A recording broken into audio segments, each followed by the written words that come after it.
want to refer to two substantial memos. The first was on Brexit, which effectively was updating the Cabinet on the current state of play in relation to Brexit in three different areas. The first is where we are in terms of getting a future relationship agreement between the EU and the UK.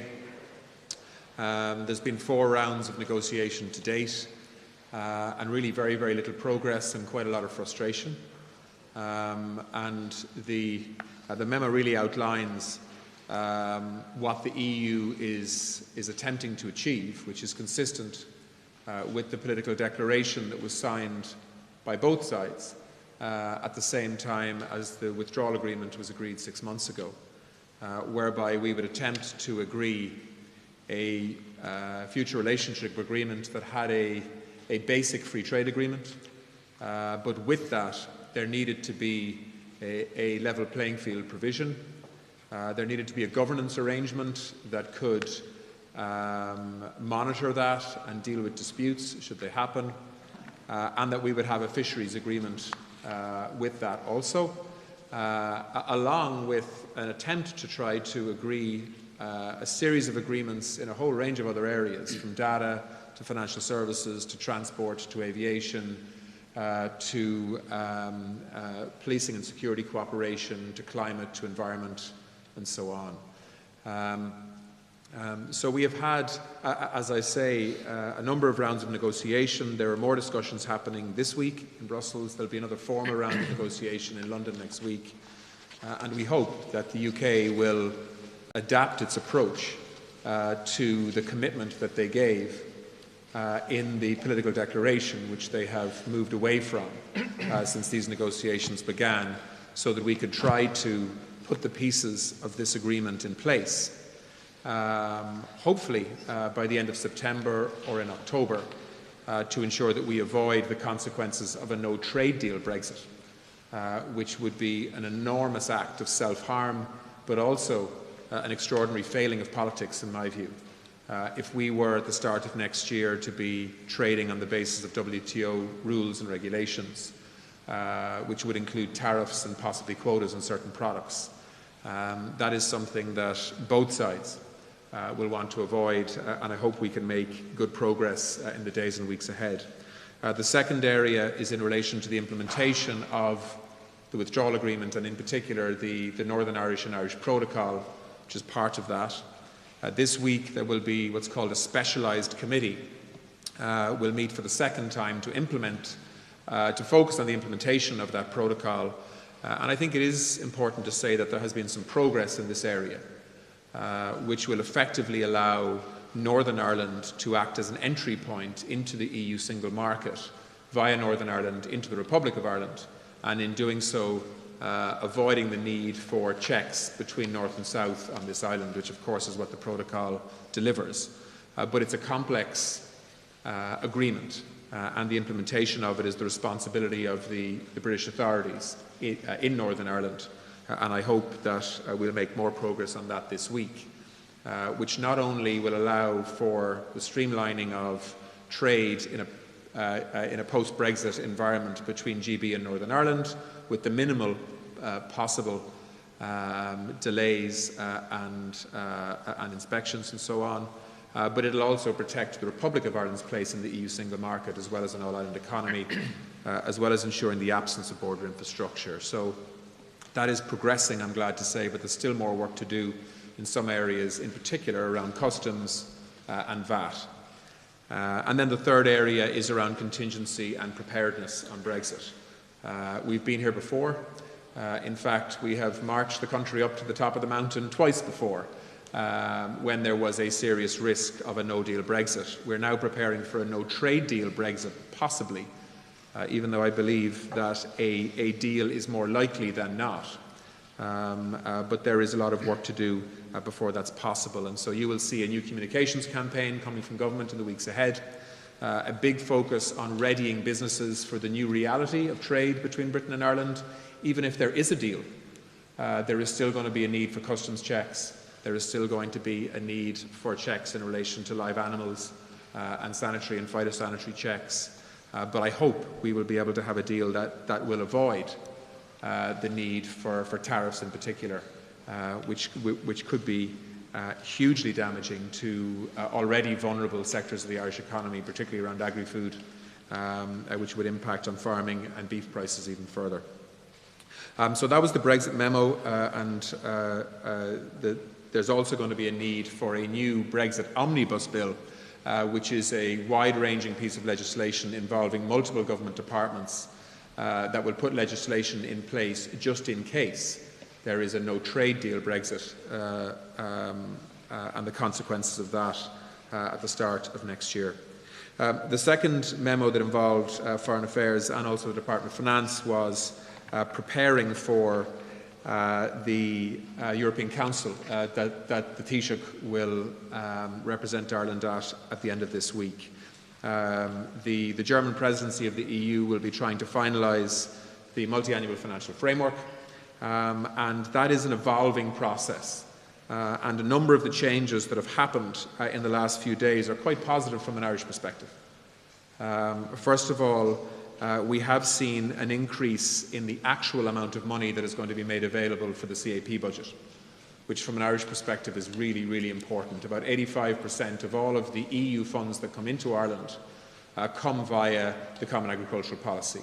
And so we have been trying to ensure through lobbying and building relationships and partnerships across the EU to protect the CAP budget, to maintain the budget that is being spent every year in this round of CAP into the next round of CAP between 2021 and 2027.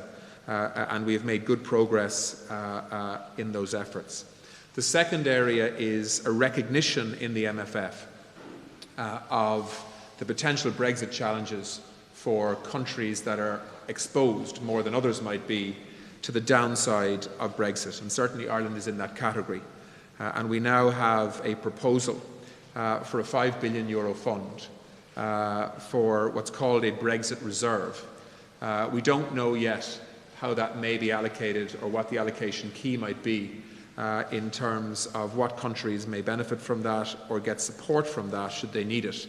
But certainly the fact that it now exists, and it didn't a week ago, is a very positive development, and it's been something that we've been looking forward to for quite some time. That being said, there are some challenges with this negotiation as well, and the Taoiseach will ensure that we work to try to ensure that the MFF and indeed the Recovery Fund is designed in a way that can maximise Ireland's benefit, while at the same time recognising that we're going to be a net contributor to EU budgets, a significant net contributor to EU budgets in the future.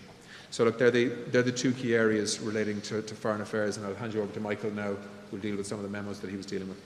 Thank you very much, Simon. Good afternoon, everyone, and thank you for your patience and for staying around. I'll briefly touch on three areas.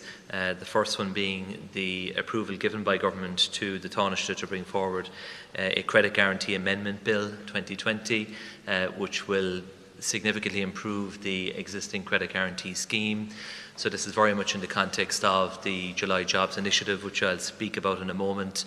The final design changes to the guarantee scheme will be made in the coming days. Those decisions in relation to issues such as the nature of the products, the interest rates, the duration of the loans, the repayment breaks that will be open to businesses. But there is a recognition that improving the working capital schemes for businesses has to be a vital part of the July Jobs Initiative in the context of just providing the oxygen that they need to stay alive and to give them every possible chance of coming through this incredibly difficult period that they're facing. The second issue in relation to social welfare, a decision has been made to put the pandemic unemployment payment on a discrete statutory basis. As you know, that payment was introduced very much in emergency circumstances and has been a vital lifeline for many individuals and businesses, and is currently anchored in the 2005 legislation relating to supplementary welfare allowance payments. So a distinct piece of legislation will be set up to ensure there is a proper legislative framework there for the pandemic unemployment payment.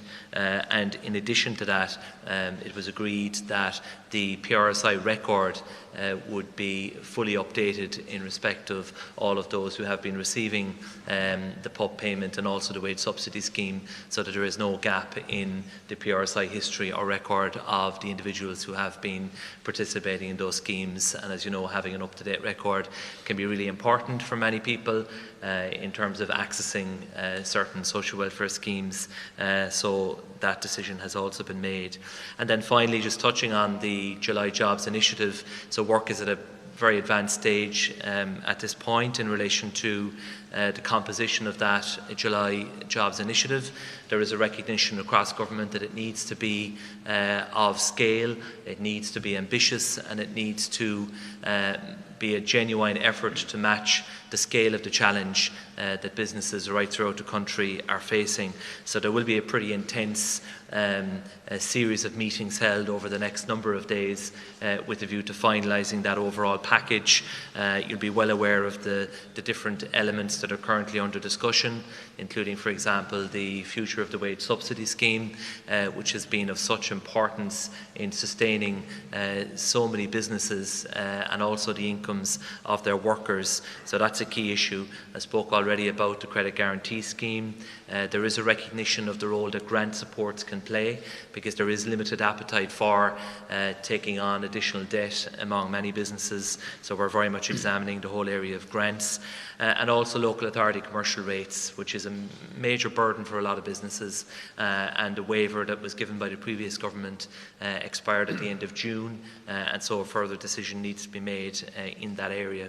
We're also examining whether it is possible to accelerate the commencement of certain shovel-ready projects across a range of different areas that are labour intensive and that have the capacity to get people back to work quickly. And that is the overarching objective of this initiative, to support businesses, to support workers who are currently on the books, and also to support those who are seeking to return to work and to establish pathways for them. And in that regard, there will be a recognition in the initiative of the need for additional training opportunities, educational opportunities, and reskilling opportunities. So over the next number of days, we'll finalise all of those different elements with a view to unveiling the July Jobs Initiative next Monday. Thank you. Over to Roderick. Thanks very much, Michael. Just to wrap up on a few final points, the government gave approval to draft the Civil and Criminal Law Miscellaneous Provisions Bill 2020, and this addresses a number of challenges and legal issues stemming from COVID-19 in the civil law and criminal justice system. So, for example, it will provide for the increased use of video links in criminal proceedings. It will allow the electronic filing and lodgement of documents within the courts. It will introduce some changes to the coroner's courts, and it'll also allow for an adjustment of the statute of limitations, that restriction within which certain civil and criminal cases have to be taken. So that will be adjusted to recognise the issues caused during the COVID-19 crisis. The government also approved a response to the Sinn Féin private members' motion on maternity leave. And what the government are proposing here is that in the context of Budget 2021, to examine an extension of parents' leave from 2 weeks to 5 weeks for each parent. So that's an additional 3 weeks for each parent, and that leave is paid at the rate of €245 per week. But to allow that additional 3 weeks be taken by that cohort of parents who had children during the COVID crisis. So it'll apply to any child born after the 1st of November 2019. So this is a measure to recognise to some extent the particular challenges that mothers and parents have faced during the COVID-19 crisis. We'll also be putting forward a response to the Social Democrats' private members' bill. We will be noting the government's commitment to the living wage and our commitment to enhance and stimulate job creation in the July Jobs Initiative and the National Economic Plan, which will be launched in conjunction with the budget. And another part of our response to that motion, and probably the fourth point that's worth noting, is that the Cabinet approved an appeal by the state against the decision of the High Court as regards sectoral employment orders. As you probably know, a number of weeks ago, a High Court judge struck down a sectoral employment order in the context of electricians, and the government is appealing that to both the High Court and the Supreme Court with a view to hopefully getting the decision fast-tracked to get a quick answer on that, because that has consequences for other sectoral employment orders, but also for joint labour committees as well. Great. Question for Mr. McGrath. In terms of the scale of the July stimulus package, do we have a number of how much is involved? And in relation to commercial rates, we know that the your own department was at odds with the Department of Housing over the reimbursement of the initial waiver of 250 million. I think only 90 million was approved by DEPR. Are those tensions resolved? And will the waiver be pushed out to the end of the year as has been reported? Okay. Yeah, so the overall package has not been finalised, so I can't confirm an overall figure for it today, but there will be a number of different elements to it, and I mentioned a number of them earlier on. Certain taxation measures are under consideration as well, in addition to what I mentioned there. On the issue of commercial rates, so I think the difference between what was originally announced and the final cost essentially was because it was only applied to businesses that actually closed, and a lot of businesses did remain open but only partially, maybe operated a takeaway service and so on. So under the terms of the waiver originally announced, they were not in a position to benefit from that. So we are looking at the scope of the commercial rates waiver in the context of a possible extension of it. So the nature of that extension and the conditions and the duration of it will be one of the issues that will fall on us to finalise this week. So I can't confirm the final details yet, but commercial rates will feature as part of an overall package. Very polite answer there. Is there another question? Just one for Minister O'Gorman and then one for Mr. Coveney as well. Just in relation to the parental leave you were talking about there, so this won't happen until later on in the year as part of Budget 2021, and it's at that point that people who had children the 1st of November would be able to take the 3 weeks, is that Yeah, so just perhaps I missed, so it's parents leave is what we're talking about, the parents leave provision, and it will mean that parents who were able to be, who had children from this year and going as far back as the 1st of November 2019, they will be able to take an additional 3 weeks each in the following year.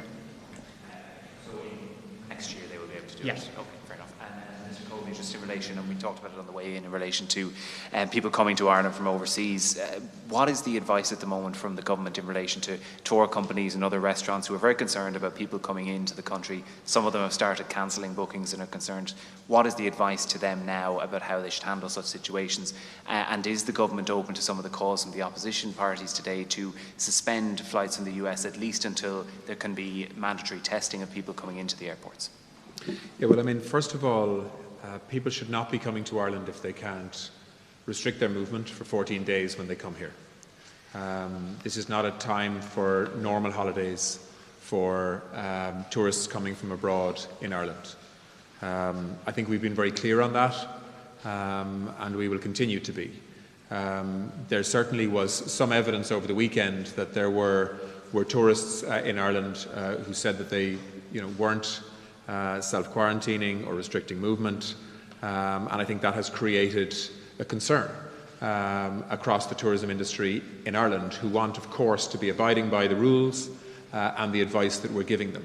And of course, Irish people who are holidaying in counties like Kerry and many others want to know that they can go and holiday with their family safely. And so we are considering as a government the measures we can take to improve communications to introduce improved protocols in our airports, to ensure that the passenger locator form that passengers who come into Ireland are required to fill out, that we can move it online to make sure that we can stand over the accuracy of the information that we're given. We are looking at putting in place a call centre to ensure that the follow-up using that information that comes from passenger locator forms can be more comprehensive than it is today. And don't forget, there is a legal requirement on anybody who comes into Ireland to fill out a passenger locator form accurately.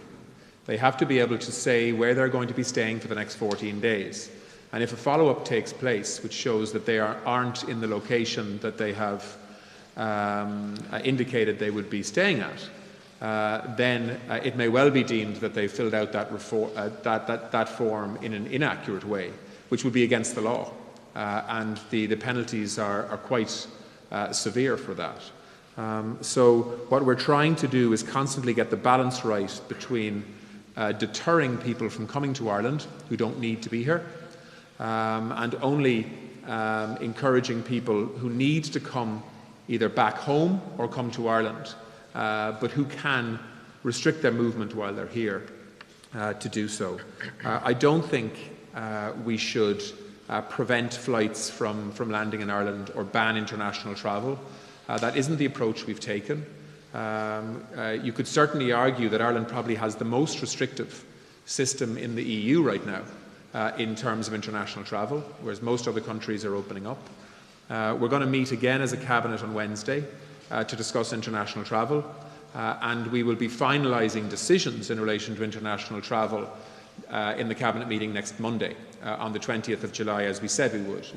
We're looking at the concept of greenlisting certain countries, where we apply an epidemiological measurement or benchmark, if you like, looking at data, not politics or relationships, but public health data, where countries that don't represent any more of a risk than Ireland currently is or has may be on a green list.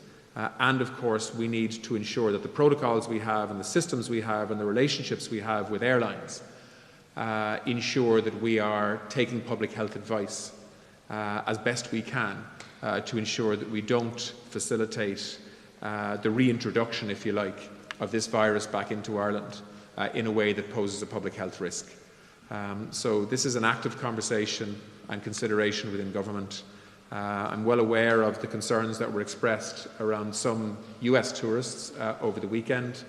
Just to give you the numbers there, we have between 200 and 250 people a day arriving in from the US. That's in the context of about 4,500 people a day coming into Ireland. The majority of those people are Irish people coming home. Aer Lingus flights from New York, from Boston and Chicago, American Airlines and United flights from Dallas and Newark.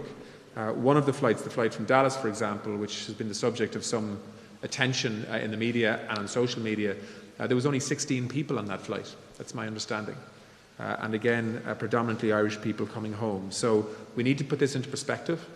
But of course, we need to make sure that we take a public health approach first, but also a pragmatic approach after that as well, to try and ensure that we maintain connectivity as an island, but at the same time we give very clear signals and improve our communication to ensure that people aren't arriving in Ireland for a holiday not understanding the obligations that we're asking of them when they arrive. And I don't believe anyone should be arriving in Ireland today who shouldn't or doesn't understand that they're being asked to restrict their movements and to self-quarantine for 2 weeks. But we are going to double down on that message and make sure that we have the communications that we need to ensure that it's fully understood. Can I return to Minister O'Gorman to the comments about extended paid parental leave? This obviously is in the context of the Sinn Féin private member's motion where they're looking for an extension to maternity leave. We know that there was a petition about that. This has been something which has been a lot of political discussion for some months. Can we take it that if there is now a government target to try and extend paid parental leave in the budget, that the idea of changing the statutory maternity leave system is now off the table? And also separately, can I just ask all three of you your thoughts on the latest developments regarding Barry Cowan's incident in 2016? Well, I think, again, it's parents' leave as opposed to parental leave is the provision we're talking about. I think, look, we're acknowledging that there is a maternity leave was a difficult period for parents, particularly mothers, during the context of the COVID crisis, and that the supports that are traditionally available, both, I suppose, kind of official supports through childcare and the like, but even the availability to engage with grandparents and friends and kind of toddler groups just wasn't doable during that time. So this is a measure to make some recompense for that and a measure that both parents, both mother and father, will be able to avail of. It is, I suppose, a discrete measure that will be looked at in the extension, I suppose the backwards-looking extension of this particular this additional 3 weeks for both parents is a once-off measure to benefit those parents who had children during the COVID crisis. But obviously this new period of 5 weeks will be available to all future parents. As regards the issue with Minister Cowan, look, I suppose we saw allegations in the media yesterday that Minister Cowan very strenuously denied. He and his through his solicitor, I understand, he's engaging with An Garda Síochána to get whatever records of the incident whatever records exist, to get those particular records corrected. I also understand he's been in touch with GSOC to understand exactly the circumstances in which that particular piece of information came into the public domain. So I suppose, look, those are processes that are ongoing. We've heard a very sincere and very contrite apology from Minister Cowan and the Dáil. And I think that's correct, because I think, as I've said on the record before, there can be no denying the seriousness of any incident of drink driving. Yeah, if I'll come in there, just first of all to add to what Roderick has said on the parents' leave issue, and I think there's very little awareness of that scheme in the first place. It didn't exist up to November of last year, and I suspect that there are many parents out there who aren't aware of the current entitlement, which is for 2 weeks paid parents' leave. It's entirely different and separate to parental leave, so it's important that we're clear on that.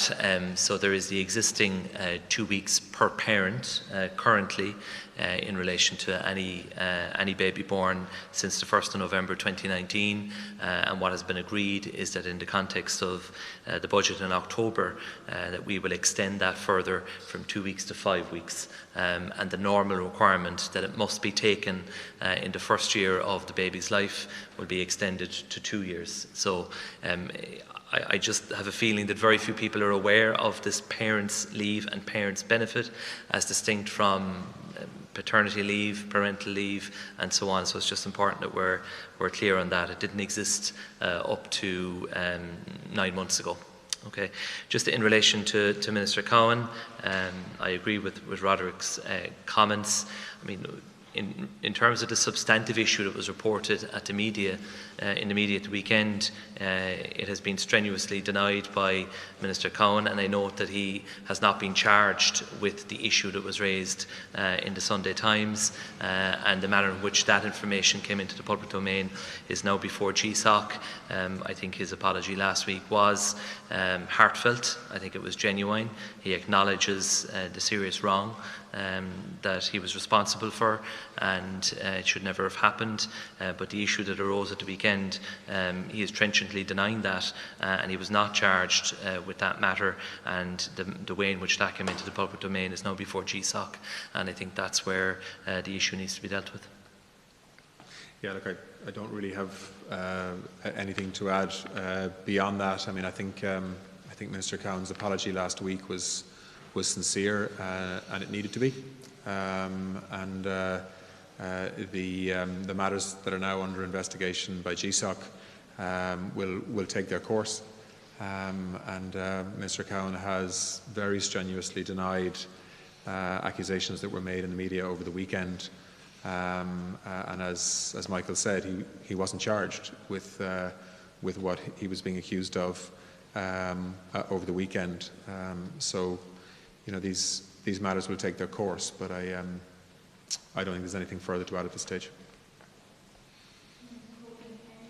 Sending clear messages to visitors coming from overseas. Yeah. This morning, an infectious disease expert, Professor Sam McConkey, suggested that to send a clear message to those who don't comply with the 14-day isolation period, perhaps spending some time in jail could act as a deterrent. What do you think about this? Well, I mean, that's already a possibility because if you fill out your passenger locator form incorrectly, in other words, if you pretend to be staying somewhere and you're not staying there, and then you're subsequently shown to have deliberately essentially falsified the information on your passenger locator form, you can be charged, and you can, and if my recollection is right, you can be imprisoned for a short period of time or receive a very hefty fine for that. So that is the way in which we have tried to essentially ensure that there's some teeth to the passenger locator form and its purpose. This isn't simply about the state wanting to know where you are, although that's important too, in the context of contact tracing, should that be needed. It's also about asking you, where are you going to stay for the next 14 days, because we're asking you to stay in the one location. And if you're lying to us, you're breaking the law. And that's a very clear message that goes with the legislation that underpins the passenger locator form and the obligations that come with that. And I think there perhaps hasn't been enough focus on that legal obligation. It's a very difficult thing then to have primary legislation to underpin a requirement to restrict your movement or to self-quarantine. And the practical enforcement of that, I think, would be very, very difficult. And that's why we've chosen to use the passenger locator form as a way of doing that in a sort of a secondary way. So that scenario that Professor McConkey outlined, that could happen today if somebody is found to have deliberately misled the state on entry into Ireland because they fill out their form pretending to be somewhere where they're not intending to be. Minister Coveney, has anyone been found yet not to have filled in the form correctly? On the new call centre, when will that be up and running? How many people are going to be employed by it? I asked for details in this last week, but there didn't seem to be any. And if someone is caught in the early stages, should we be sending a message out that this isn't acceptable and them to be treated with the full power of the legislation? Minister McGrath, last week we had big issues around childcare sector again. Is there going to be more funding on top of the 75 million already given to the childcare sector?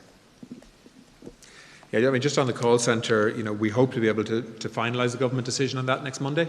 So, the timelines are short, but they've been short for everything we've had to do in response to COVID-19, and the state has to move a lot faster than it normally would, and that means a different approach to procurement processes and all the rest of it. We need to make things happen quickly in order to respond to an evolving situation to keep people safe. And that's what we're going to try and do in terms of the setting up of the call centre also, which hopefully we'll be able to finalise decisions on by next Monday, and I'll be able to answer that question directly in terms of numbers on phone lines and so on. In relation to, one of the challenges we've had with the passenger locator form has been that when we've been making follow-up calls, sometimes nobody's answering. And that's why we're anxious to actually move to an online-based system, so that if we are working with airlines, when people are actually booking their airline ticket, if they're also filling out their passenger locator form at the same time, I think you're much more likely to get more accurate information because it's linked to your flight ticket in the first place. So that's why we're trying to do two things here. We're trying to actually get an online application at the time when people book their their tickets or at the time when they're checking in for their flight, and working with airlines to do that. And then we want to have a significant increased capacity to be able to make the follow-up phone calls. That, by the way, isn't just about enforcement. It's also about making sure that people know their obligations, know the risk of COVID, know that what restricted movement actually means for 14 days in terms of where they're staying and so on. And of course talking to people about whether they've developed symptoms. If they have, what are they doing about it? So this isn't only about enforcement, although that is part of it. It's also about continuing a conversation with people who come into the country to make sure that they understand the dangers of the pandemic and their responsibilities while they're here. Not that I'm aware of yet. No, well, if you get more accurate information, I think certainly the suspicion. I think about 63% of people have got follow-up calls. That was the last figure that I'd seen in relation to follow-up, which leaves nearly 40% of people without follow-up calls. The reason that I understand for that is that the mobile phone numbers, which is predominantly what you get on the form, haven't been answered. And in some cases the numbers aren't correct. So accuracy of information, I think, will allow us to be able to make contact with a much higher percentage. And the combination of more accurate form filling and people taking it more seriously, which is why we've underpinned it with primary legislation, which hadn't previously been the case when it was introduced first. And then secondly, having significant increased capacity to be able to follow up and have the follow-up conversations that we need to have over the 14-day period is also necessary.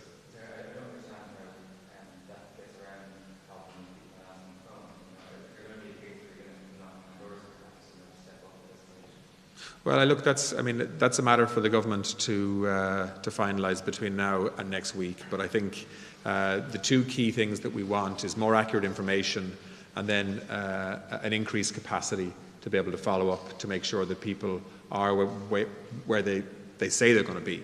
And if the information changes while they're in Ireland, they have a legal obligation to inform the state of that change, which of course is a facilitation that's there for them as well. Yeah, there was a question to myself as well. Thank you for that. One thing you learn very quickly in my position is that there's no shortage of departments looking for extra money. I think there is a recognition across government of the imperative of ensuring that our schools can reopen fully and also that our childcare facilities can reopen in the normal way, subject of course to public health advice, and there will be additional costs across different issues that arise from that. But if we want our country to fully reopen, we want people to have the capacity to return to work, then I think getting it right in relation to schools and in relation to childcare is absolutely vital. And so there are ongoing discussions with the line departments at official level and between ministers as well as to what is required to do that.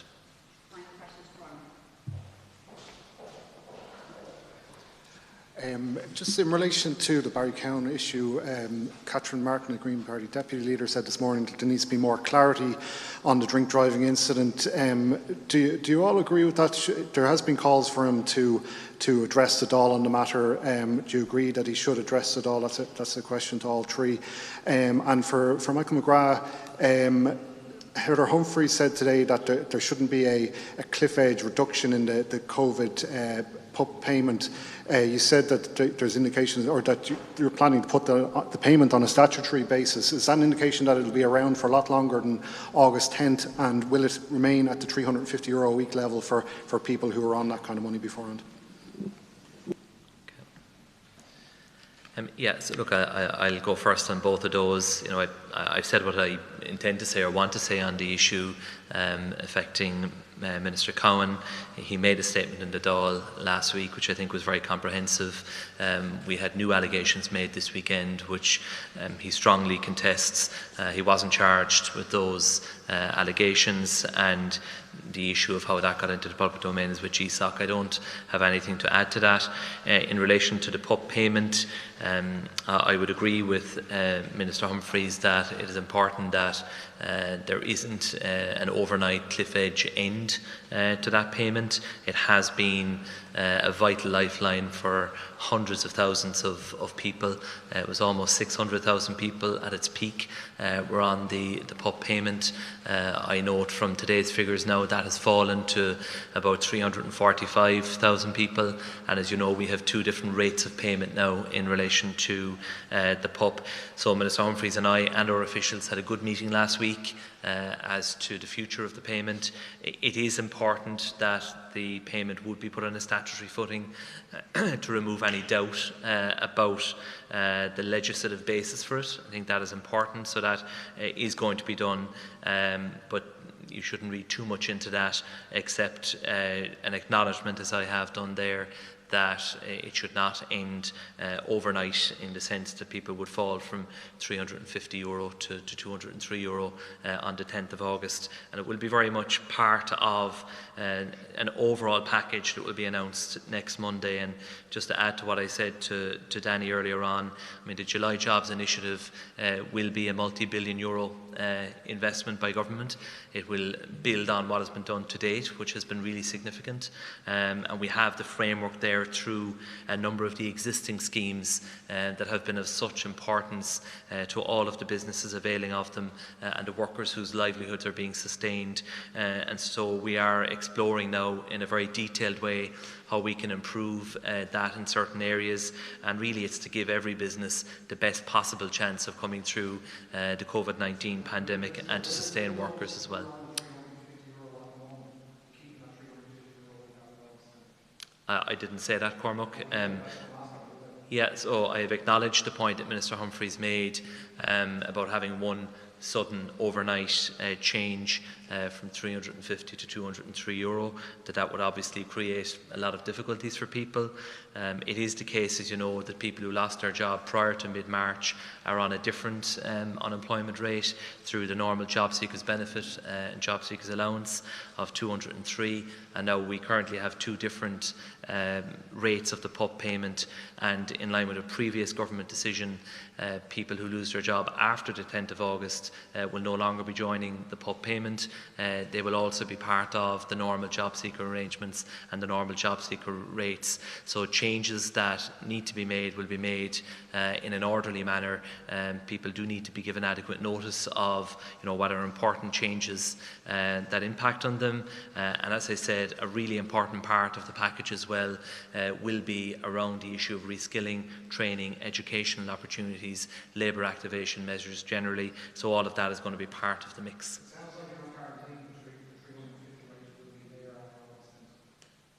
No, I'm not getting into any further detail.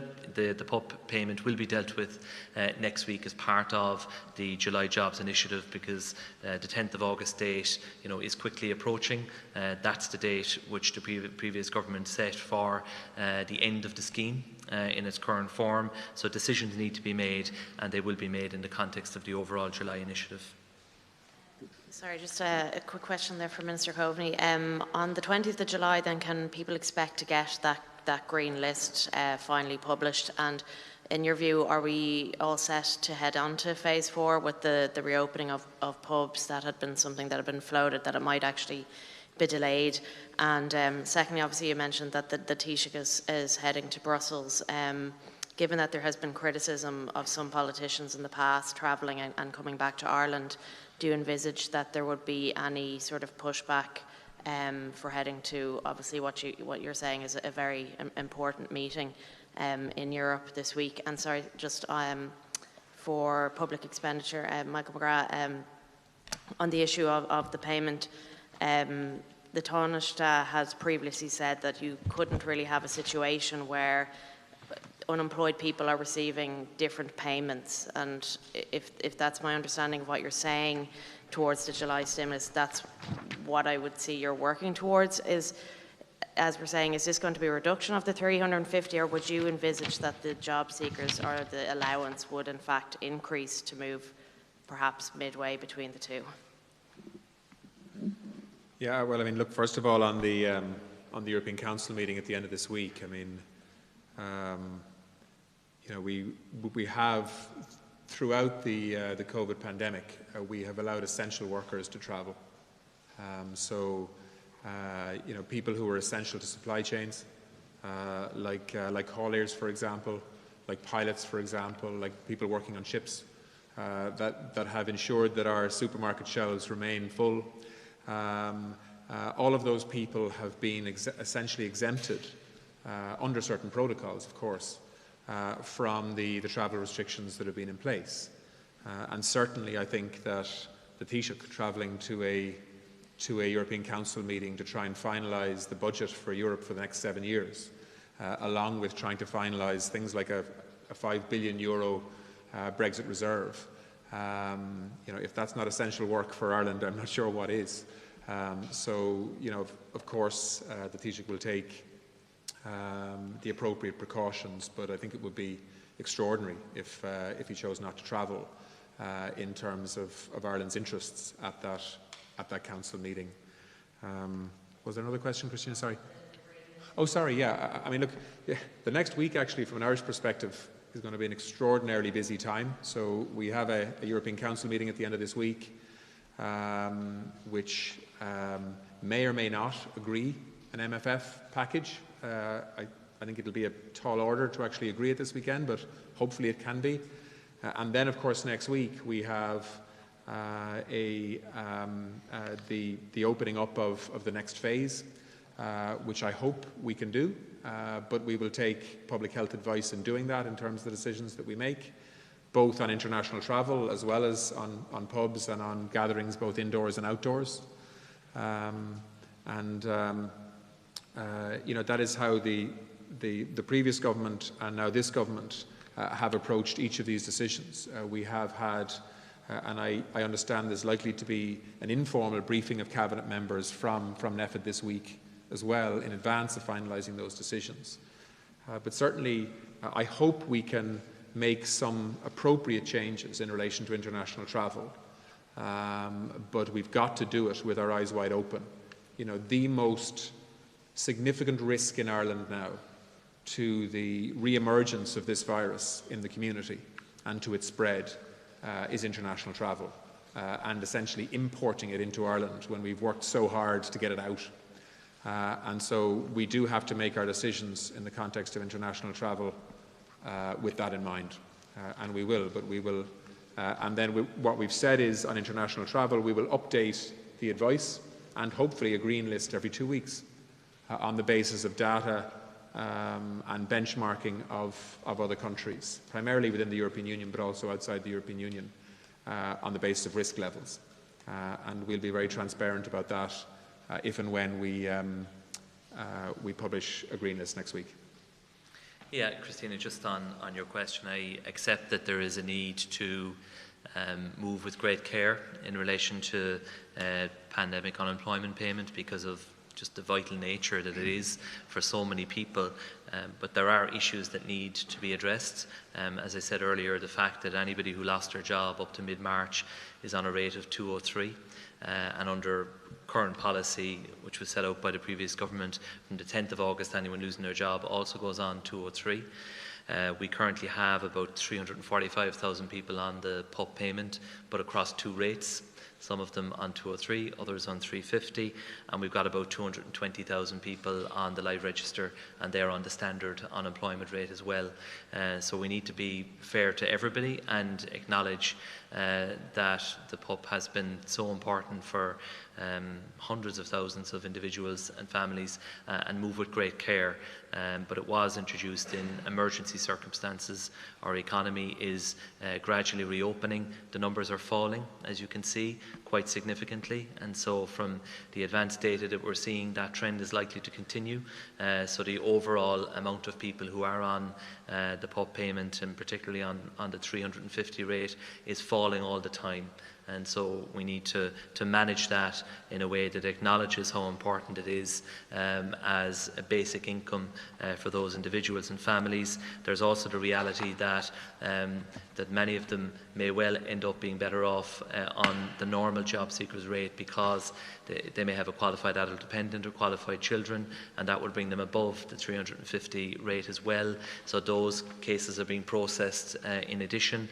So we hope to have what I expect will be a fair and a balanced package in relation to the PUP next week, and it will be in the context of the overall initiative that will address many of the other issues I touched on as well. Thank you.